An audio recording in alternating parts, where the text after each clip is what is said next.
To my channel. I hope you guys are having a wonderful day. Welcome to Big Sister. For those of you who have been recently subscribed to the channel, thank you so much. I saw that I recently got a little boost, about 5 or 6 individuals that are now a part of the channel. I appreciate you guys. Don't forget to hit the like button. Don't forget to subscribe. Hit the notification bell, guys. That way you guys can hear and get a notification of when I've uploaded. So thank you, and thank you for those of you who have been with me from I first started it, guys.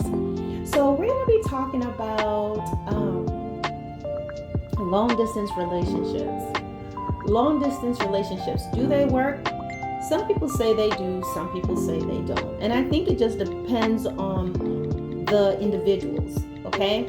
I think it's very important that even when you are in a long distance relationship that you are committed to making it work, committed to seeing one another, committed to getting to know one another, and also be hesitant at the same time, cautious at the same time in making any sort of rash decisions, rushing into marriage, rushing into anything that will bring, that ties you. Okay, opening bank accounts together, things of that nature. Don't do it, no matter how much of a connection you feel you have with this person. Because guys, people can pretend for a long time. Just as people can be genuine and they really are showing you their real selves, people can also have a completely different facade. And you will fall in love with a voice. You will fall in love with an idea and not really know the character of a person. Remember what I've said in videos in the past, there's a difference between a person's character and their attributes. Just because they can make you smile and you have deep conversations with them does not necessarily mean that they are honest, upfront, and that they have integrity. And the only way you're going to know this, guys, is to actually to see what they do in their lives. And you're not going to be able to get that with long distance. You're going to get what a person tells you. And while it may be true, there's also a possibility that it may be false. So taking your time, getting to know the person, not ignoring any red flags, such as they can't get back to you in a timely manner. There's always an excuse. You can only reach them during certain times and hours, only certain days. You know, unless this person is like a detective or they're working for NASA or something like that, where when they work, they cannot have a cell phone or high security areas, guys. People should be able to reach back to you in a timely manner. So you have to think about those things. You want to avoid sending them illicit, sexualized pictures of yourself because you don't know this person. And if some way, form, or fashion the relationship ends, you don't want them to have pictures of you that they can use against you. Okay? So I think that these relationships can work, guys, provided that there is commitment, there is respect, that you guys share the same core values and beliefs. Avoid sending money, giving money. Avoid tangling yourself in any sort of business deals with them. Avoid buying houses or making large purchases for these individuals. You want to get to know one another as a person, get to know their family, make trips to go and see what's there, okay? And I would say travel with a friend if you can, because you don't want to go somewhere that you have not physically met the person. As a matter of fact, let them come to you. And I would say don't bring them to your house. Meet them in a neutral area, a public space, things of that nature. Have someone with you guys until you have vetted them, because there's so many horror stories of things that have happened to people who just went blindly. Because it's very easy, guys, for people to, you can fall in love with a voice, you can also fall in love with a face, you can also be falling in love with the person's representative. That means this is how they behave where they're online with you and when they're talking to you, but then when they're off, there's someone different. You don't know what they're like in their everyday life, in their communities, in their society. Do they pay their bills? Are they a nice person? Are you the only one?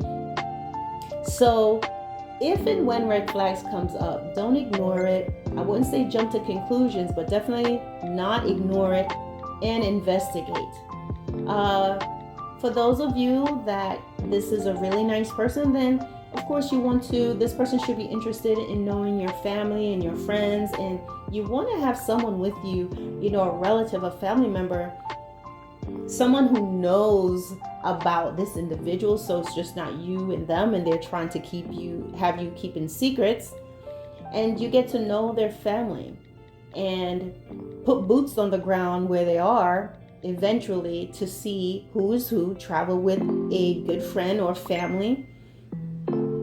And as it begins to flourish and blossom and this relationship is good and it's valid, then of course you guys will then make decisions on how you all could come together and build a life together. But with that, guys, just always keep your eyes open, especially with long distance relationships. It can be genuine, but just as much as it can be genuine, it can be a false, just the screen to try to get things out of you. And sometimes the red flags are asking you for money, trying to get you to contribute money to certain things that they're doing. Things are just not adding up. There's always a story, there's always a reason, there's always a situation where they need money from you and they're trying to get things from you. And if you just see a nasty attitude, okay? I mean, if you guys are not even seeing each other that much and they're finding time to be mad at you or accusing you, it could be the other way around. You could be working and doing what you need to do, and this person is just not understanding and being jealous and pressuring you. That's not good, okay? So there just needs to be respect, guys, and keep your eyes open. And if you happen to meet someone who's loving and kind and really wants to share their life with you, it's going to show in their actions. Their actions are going to match their words. Their attributes will be in alliance with their character. Their character and what they do and their morals is very important. Not that they're cute, not that they're funny, not that they're beautiful, not that they have a nice body. And always be aware of that, gentlemen. If a woman just wants to show you all these sexual pictures of herself, a lot of times when you want to talk dirty, sometimes that is just to get in your head, and then for you to just be giving them money and funding them, because they're going to love bomb you. The people that are toxic and not good, they'll love bomb you, and there's always going to be a story of what's happening. Next thing, you're sending all this money, and once you send that money, they're going to be coming back and asking you for more money. These type of relationships, guys, are not good, and it can be a scheme, okay? So just use discernment, open your eyes. If you have something wonderful and good that goes beyond physical and euphoric feelings, and it's been proven and tried and vetted, then I'm happy for you. Go for it, because true love is hard to find, and when you find it, you need to hold on to it. All right, guys, thanks for watching. Talk to you soon.